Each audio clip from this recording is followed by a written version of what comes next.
Hello, Julie here and welcome to my YouTube channel. Today I am creating an art journal page, and this page is in remembrance of Anzac, something that I think we should all remember from time to time. Remember how lucky we are that we live where we live.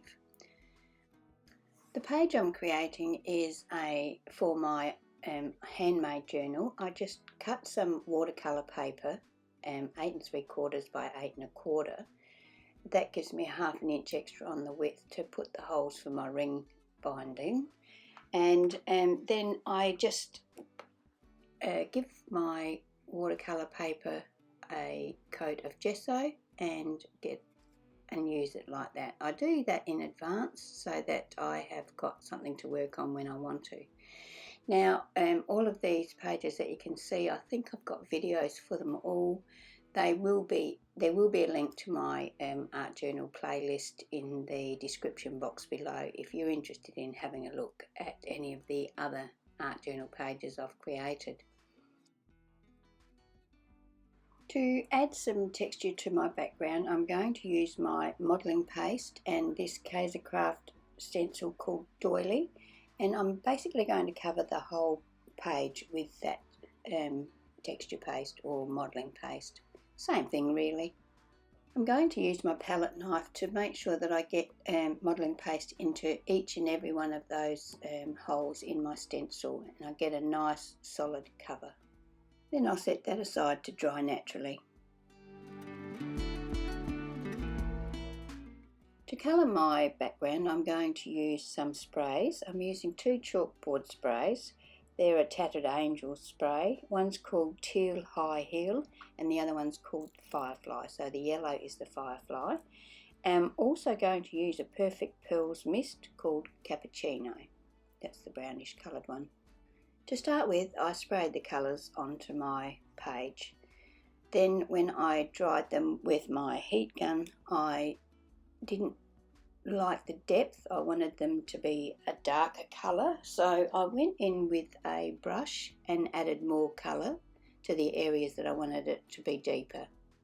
When you're using these sprays, it's important that you give your bottles a good shake, because all of the pigment and glimmer settle to the bottom of the bottle, and if you don't shake it up well, you will not get that onto your page.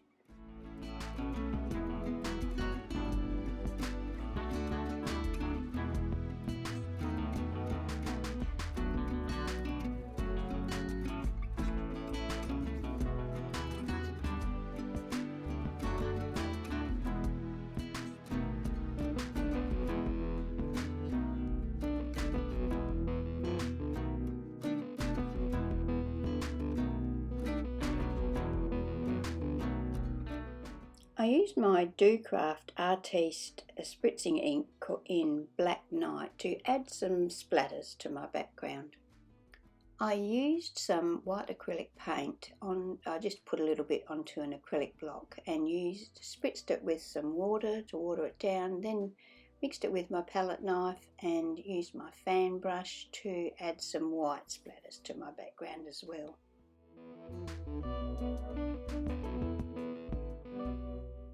To create my focal point, I'm going to use this Stamperia stamp. It's called Pretty Poppies. I also have the dies, so I'll use those to cut out my flowers once I've got them ready to be cut out.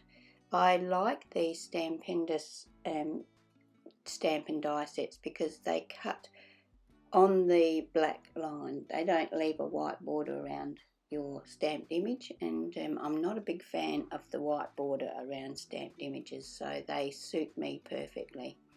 So I'm going to stamp these using my Versafine Onyx Black Ink, and then I'm going to heat emboss them with my clear embossing powder.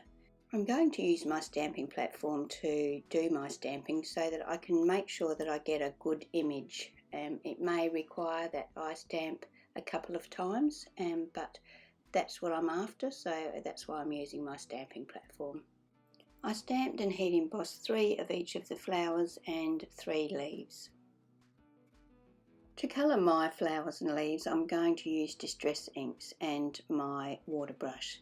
So I'm going to just smudge a bit of ink onto an acrylic block, use my watercolour pen or my water brush to add that colour to my images. Now, because they have been heat embossed, the heat embossing sort of gives a raised edge and makes it very easy to colour. And the fact that I'm going to be cutting these out, I'm not too fussed if I go over the edge, the outside edge of the pattern. Now, the colours I'm using, so for the leaves I'm using Mowed Lawn and Peeled Paint. So I'm using two colours. This first one I use the Peeled Paint first, which is the darker colour, and then put the lighter colour over the top, but I changed my mind when I did the next lot and I used the lighter colour first and then the darker colour, and I used that same technique throughout the rest of my colouring. So for the poppies I used Fired Brick and Candied Apple. So Candied Apple is the lighter colour and Fired Brick is the darker colour. When I applied the darker colour for the poppies, I just started at the centre of each petal and worked out sort of probably half to 3/4 of the way out, just in strokes. I didn't try and cover the whole thing, so that I get that nice muted two-tone shadowed effect. For the centres of the flowers I used mustard seed and scattered straw. I applied the mustard seed first, and then with the scattered straw I just put the darker colour in the sections of the centre that look like little seeds. So I went ahead and did that for all of my images.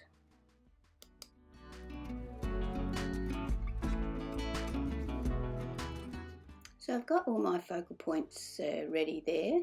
So now I'm going to do a bit of stamping in the background. I'm using this circle stamp from this stamp set. I do not know the name or brand of this stamp set, I'm afraid. I've thrown the packaging away, and I'm going to use my StazOn Jet Black Ink to do this stamping. Now I'm just stamping randomly over the background, and I must admit I did put quite a few of these stamps on.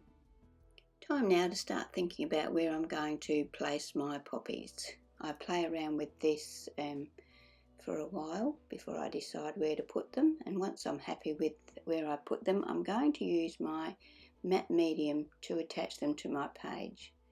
And this is where I made one of my mistakes.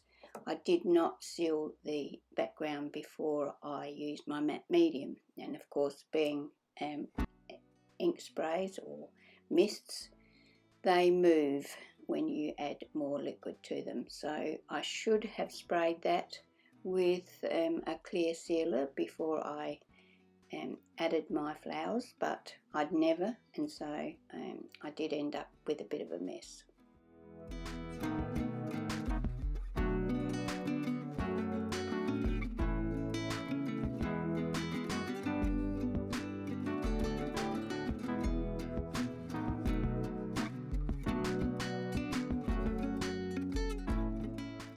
To tidy up the mess around the flowers, I used my dies and cut some flowers just from the piece of white cardstock, a bit of scrap, and I'm using those as masks to put over my flowers, and then I'm going to spray just randomly again with the same colours that I used previously. That's the firefly and the teal high heel.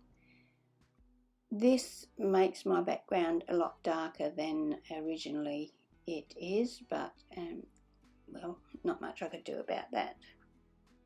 Once I had put the chalkboard sprays over the top, I removed my masks and gave my whole page a spray with some Tattered Angels Glimmermist in a colour called Iridescent Gold to try and add a little bit of sparkle.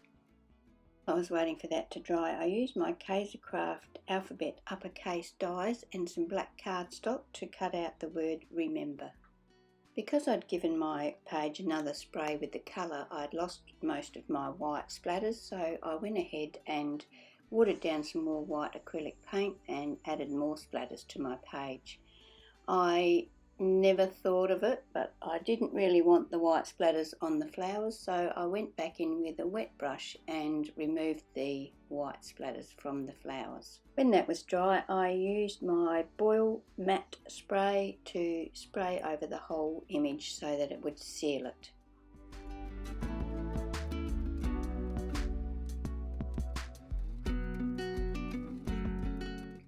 Now I'm going to use my art glitter glue to add my cutout word for my quote, so remember. I'm going to use my reverse tweezers to do that. I find them very handy to hang on to small things like this when I'm trying to attach them to, whether it's art journal page, card, scrapbooking page, whatever. I get quite a lot of use out of these tweezers. I'll put a link in the description box below to any of the products that I have used today that I can find, so if you're interested in having a look at any of those, hopefully the link will be in the description box if they're still available. The rest of the quote was printed on my computer and trimmed down to size. Then I attached it to the page using the art glitter glue once again. When it was in position, I used my food ball pen to draw around the edge of each one of those quote pieces, the white cardstock. I also used my white acrylic paint in a fine line bottle, slightly watered down, to draw a scribbly border around my page. I then used my Glossy Accents to give the whole quote a coat, so even the white sections, in hindsight that might not have been such a great idea because in the photos it's pretty hard to read the quote, but in real life you can read it fine. Anyway, I'm going to give all of that a coat of Glossy Accents and then set that aside to dry.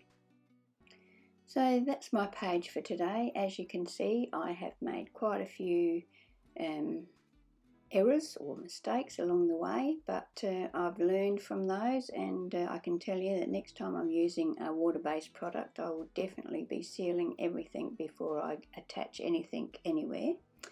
So I hope that you might have learnt something from my video today and you won't make the same mistakes. So thank you for watching my video, and if you're not a subscriber, I'd love it if you would subscribe to my channel. And if you've enjoyed my video, please give me a thumbs up. Also, don't forget there will be links in the description box to all of the products I've used that I can find. And I hope that you can join me for my next video.